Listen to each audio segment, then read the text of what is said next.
So picture this. It's 3:00 a.m. You've consumed enough caffeine to kill a small horse, and you're staring at a terminal. You aren't coding, you're vibe coding. That means you're begging a chatbot to write a function that sorts a list, hoping it doesn't hallucinate a dependency that doesn't exist. This is the current state of AI. It's passive, it's needy, and honestly, it's a tragedy of silicon proportions. You see, the problem with vibe coding is that the AI is just a really enthusiastic intern. It needs you to hold its hand for every single step. It can't look at a 200,000 token code base and plan a refactor. It certainly can't run a simulated vending machine business for a year to maximize profit. It's just trying to predict the next token so you don't fire it. We are stuck in a loop of human babysitting machine intelligence. But, according to the wizards at Jipu AI and Tsinghua University, the era of the servant might be ending. They present GLM5, a model designed to transition from this passive nonsense to agentic engineering.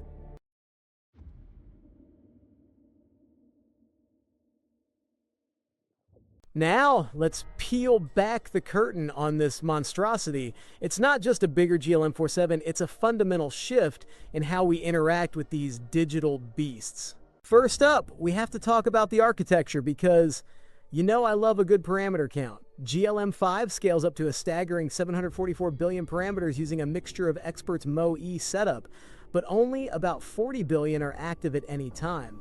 This allows them to squeeze the model onto a single GPU cluster without needing a power plant the size of Texas.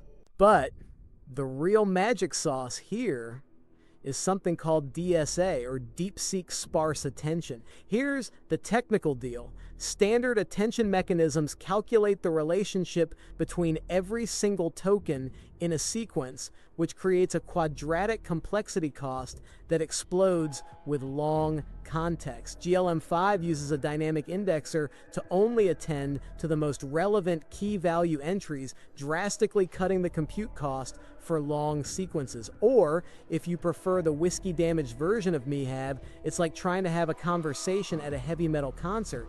You don't try to hear every single person screaming, you just focus on the guy next to you who's buying the drinks. You ignore the noise to get the job done.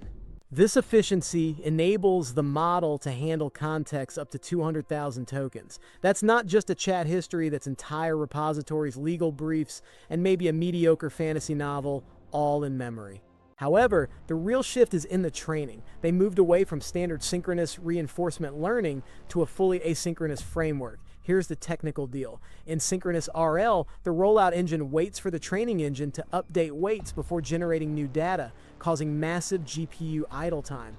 GLM5 decouples the generation and training engines, allowing rollouts to run continuously while the trainer updates asynchronously. Or, if you prefer the whiskey-damaged version, it's the difference between a factory assembly line where the paint has to dry before the next car is built, versus a chaotic kitchen where chefs are firing dishes and tasting them simultaneously. It's messy, but the throughput is insane. And I have to mention the Pony Alpha experiment because it's beautifully cynical.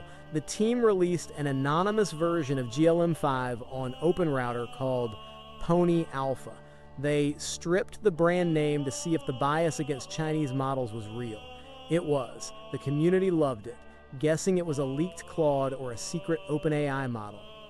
When they revealed it was GLM5, it effectively silenced the doubters. It's a technological equivalent of discovering cold fusion for cat memes.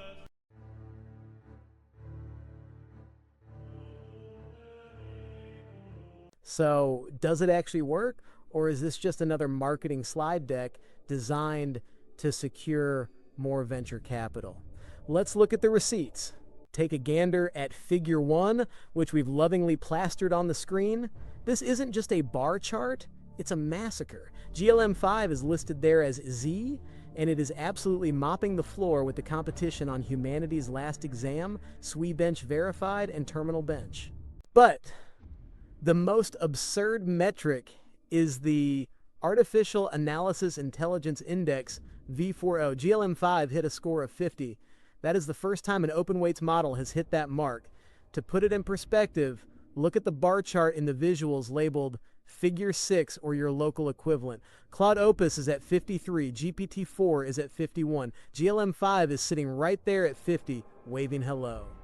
They even tested this thing on Vending Bench 2, where the AI has to run a virtual vending machine business for a simulated year. GLM5 finished with a bank balance of 4432. It didn't just pass a test, it ran a business better than most human teenagers run their lives. As you can see in the performance breakdown, it crushes GLM47, narrowing the gap to proprietary giants like GPT-5.2 and Claude Opus 4.5.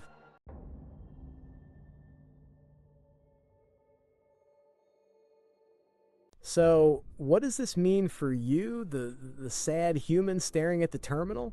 Well, for starters, GLM5 is full stack adapted to Chinese GPU ecosystems.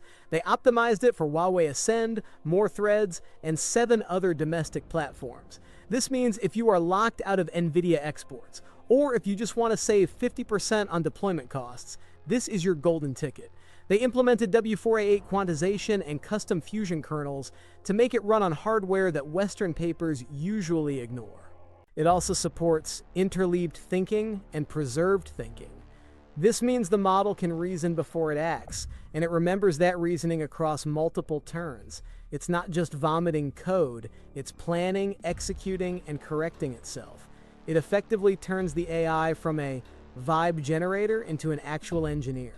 The implications are terrifying for your job security, but fantastic for productivity. We are moving from "I helps me write emails" to "I refactored the backend while I was sleeping." It's wet dream of surveillance states and nightmare for middle management.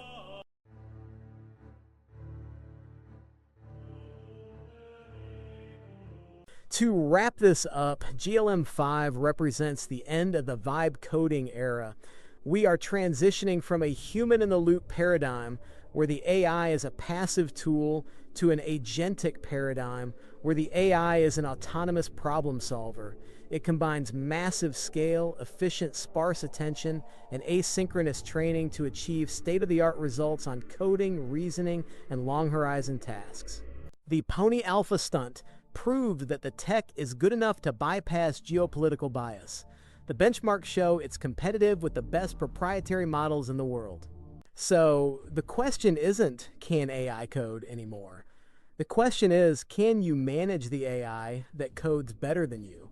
Because let's be real, showing up to a gunfight with a spoon isn't a strategy anymore. You might want to start learning how to manage agents before they start managing you.